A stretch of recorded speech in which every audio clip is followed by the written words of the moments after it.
ಶ್ರೀ ಗುರು ಬಸವಲಿಂಗಾಯ ನಮಃ. ಇಂದು ವಚನ ಪ್ರಸಾದದಲ್ಲಿ ಮಹಾತ್ಮ ಬಸವಣ್ಣನವರು ಹೇಳಿದ ಒಂದು ವಚನ, ಅದು ನಮ್ಮ ಶರಣ ಸಂಕುಲದಲ್ಲಿ.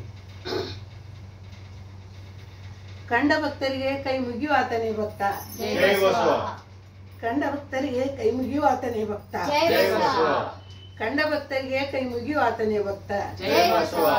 ಮೃದು ವಚನಗಳೇ ಜಪ ತಪಂಗಳು, ಮೃದು ವಚನಗಳೇ ಜಪ ತಪಂಗಳು, ಮೃದು ವಚನಗಳೇ ಜಪ ತಪಂಗಳು. ಸದ್ವಿನಯವೇ ಸದಾಶಿವನ ಒಲಿಮೆಯ, ಸದ್ವಿನಯವೇ ಸದಾಶಿವನ ಒಲಿಮೆಯ. ಮೃದು ವಚನಗಳೇ ಸಕಲ ಜಪ ತಪಂಗಳಯ್ಯ, ಸದ್ವಿನಯವೇ ಸದಾಶಿವನ ಒಲಿಮೆಯ. ಕೂಡಲ ಸಂಗಯದಂತಲ್ಲದೊಲ್ಲನಯ್ಯ, ಕೂಡಲ ಸಂಗಯದಂತಲ್ಲದೊಲ್ಲನಯ್ಯ. ಕಂಡ ಭಕ್ತರಿಗೆ ಕೈ ಮುಗಿಯುವ ಆತನಿಗೆ ಭಕ್ತ, ಕಂಡ ಭಕ್ತರಿಗೆ ಕೈ ಮುಗಿಯುವ ಆತನೇ ಭಕ್ತ.